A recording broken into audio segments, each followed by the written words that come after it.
It all sounds like a crazy story, but here it is, as short and as simple as I can write it. On December 28th, 2017, it was an ordinary Thursday. My spirits were high, and my husband and I were having our morning coffee and sitting in the living room talking about how wonderful Christmas had been. The day before this, we had gone to the coast to spend the day because all of the kids and grandkids had gone home from the celebration. We had just moved to Shady Cove, and bought a house on the river with 2 acres. This was our first Christmas in the house. I had it decorated to the hilt, and because we were comfortable financially, it was full of gifts for everyone. It had been so nice, everyone had such a lovely time. Laughter and love. As we were talking, I started having a weird sensation in my left arm, just below the bicep. I didn't think much of it. I was in reasonably good health, other than a lifelong problem with kidney infections, which were managed with medication. I don't drink, smoke, eat red meat, and because I've been a dance teacher for a very long time, I exercise on a regular basis. The sensation was that of an ache, not of pain, but it started to increase. I suddenly heard a voice say, "Oh Sam, you are in so much trouble." I turned my head toward my husband Scott and told him, "Get me 2 aspirin, make me chew them, and call 911. I then recall getting up and kneeling in the middle of the living room and started to pray and started repeating, Amber, Heather, Chloe, Aaron, my 2 daughters and my grandchildren's names. Scott later told me I was worried about what I was wearing lol, and before I kneeled in the living room, I went into the bedroom and changed out of my night clothes and into an outfit much worse matched than what I had on. I don't remember doing that. Scott called 911 and asked his daughter Maddie to get dressed and meet the ambulance at the end of our drive. Our drive was not easily seen from the road. But by the time she got dressed, the paramedics had already arrived. They had just returned from a call, and the firehouse was 3 minutes from our property. Rick, the head paramedic, recognized me as soon as he walked in. I had been treating him at the clinic for days before for an impacted ear, and he was having problems with dizziness as a result. I remember him asking me if I was having chest pain, and I said no, it was my arm. At that moment, I coded for the first time. The following is in fragments, so I will recall to the best of my ability. A couple of months later, I met with my heroes, and they filled in many things for me, which I will add in later. The numbered codes are from what I was told later as the timeline of events by Rick, head paramedic. Code number 1 I coded 9 times in total. The paramedics started CPR, inserted IVs, etc. They defibrillated me, and I returned to consciousness. The paramedics were asking me questions, but I couldn't understand what they were saying. I could see a man standing behind them all. He was just standing there, watching. I remember thinking, why isn't he doing something? As they were working on me, I can only recall repeating Amber, Heather, Chloe, Aaron over and over. Codes number 2, 3, and 4. More CPR, defibrillators. They keep trying to stabilize me and get me on the gurney to transport me to the Mercy Flight helicopter, but even though with every defibrillation, I would wake up and talk to them, I don't remember this. Every time they would try and move me, I would code again. After the 4th defibrillation, I do remember seeing the man still standing there, and this time there were shiny objects everywhere. I was thinking they were bright lights set up for some reason, or sparks from the defibrillator, odd thoughts. There was also someone singing in the distance, which I thought was strange. Amber, Heather, Chloe, Aaron. Hang on, Sam. Code number 5. I woke up just as they were defibrillating, so I felt the jolt go through me. I said, ouch. That did not feel good. Code 6. I'm floating. There is a warm breeze on my face. I am at total peace. This is so nice, I was thinking. I feel no pain. It is quiet. I think my eyes are open. I can see 2 paramedics working on me, but I can't hear anything, nor can I feel them touching me. Code number 7. I'm in the helicopter en route. The paramedic, Michael, asks me where I would like to go. I say home. I code. Codes 8 and 9 are at the cath lab. Apparently, I have had a widowmaker 100% occlusion. Because of the severity of CPR, I have down aspirated, and the fluids have filled my lungs 100%. I have now essentially drowned. In total, I was dead for 15 minutes. No blood or oxygen to my heart or my brain. A titanium stent is placed LED to restore blood to my heart by Dr. Hong, cardiologist. Dr. Thomas is called in to further my care. She is only called for the most dire of cases. It is decided to place me in a medically induced coma and start cryotherapy to preserve brain function. My family has now been informed that if I survive, I most likely will have brain damage and never be me again. My journey. I am no longer in the physical world, but am very much aware. I was in many different places at different times. Here is my account of my journey, as best as I can describe it, although it isn't possible to give accurate detail of it. These places are beyond description or my being able to tell you how I felt there. 1. I am dancing in a wall of water. There is another person there, but I cannot actually see her. I feel she is female though. I am dancing and the water is warm and purifying. I feel the warmth was over me. I want to stay there, dancing the most beautiful dance of love and weightlessness. She tells me I can stay or I can go on. I can feel that the choice is fleeting because I know that I am being drawn into it. I tell her that I have to go. Amber, Heather, Chloe, Aaron. 2. I am in a room made of earth.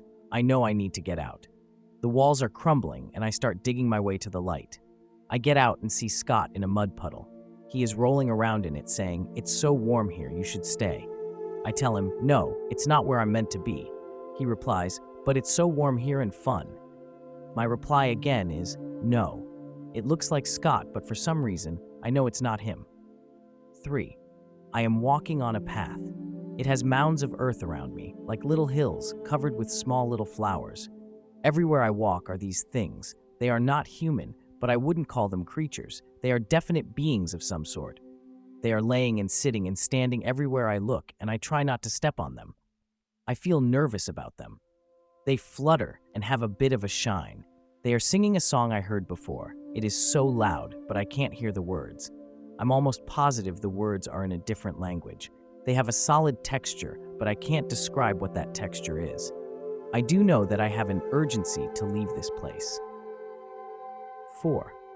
I am in amongst several buildings. They are brightly colored, so bright that I can barely look at them. All different colors and colors I have never seen before or can describe. The buildings are stacked on top of each other and look as if they may fall over.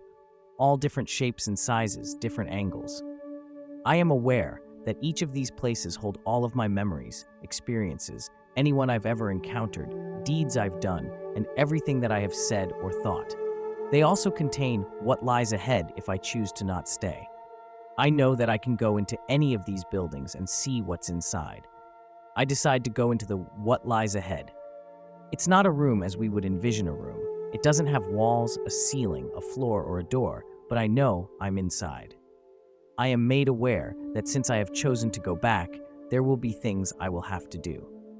That's the only reason I am being given a choice, is because I've always paid attention to the little things that really matter. The gifts that the world has been given, but most tend not pay attention to. I've always stopped to smell the roses, as you might say. Though I am not perfect by any means, I have had a loving and forgiving soul, and I see the world as a beautiful place even when there is darkness. My job will be to share the knowledge I have been given today, to spread words of love and forgiveness, and to touch a life whenever I am called to do so, in any way I am called to do it.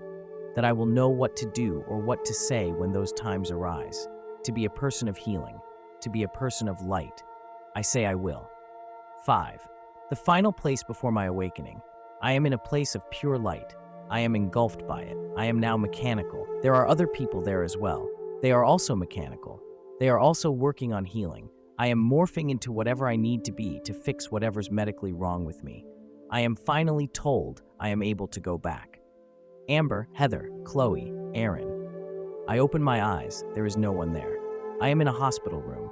I frantically pull at what is in my mouth and pull out my respirator tube. Alarms are going off. They are so loud. A nurse rushes in to see me awake. I ask, "What day is it?" She replies, "It's almost New Year's." I ask if Scott was here, and she said they had sent everyone home because I was supposed to be in a medically induced coma for 3 weeks at least, and that they have never seen anyone come out of one without being brought out of it. That this is not supposed to happen. I asked to call him, and she handed me her phone. It is 3 minutes until midnight, New Year's. Scott answered. I said, "Happy New Year," although it was extremely hard for me to talk. It was more like a squeaky whisper. He said, "Who is this?" I said, "It's Sam." Scott started laughing and said, "Of course it is. I will be right there," and we hung up. Since my journey, there are many physical changes within me. I now see a light around everyone. Sounds are extremely intense, and I can hear layers upon layers of noises. Colors are more vivid.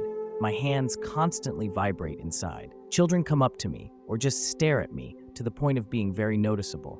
And notably, animals do the same. I am very thankful I was allowed to come back, but at the same time, I feel so very overwhelmed by this world now. I'm happy, but I cry constantly, for reasons I have no clue about. I was a very social person before, and would now rather hide away. My husband and I didn't have any real issues before this. He said, I became my experience, whatever that is supposed to mean. He started having an affair, and we are now divorced. I have moved away from Shady Cove to be closer to Heather and my grandkids. I live alone. I'm not currently working because I had a complication with my kidneys and had to have an open surgery on it several weeks ago. I am healed from that now, though. I'm trying to move forward with life, but quite frankly, I'm not sure how to do it. It will come to me in time, I suppose. I later met with the paramedics that saved my life and was told a few strange things.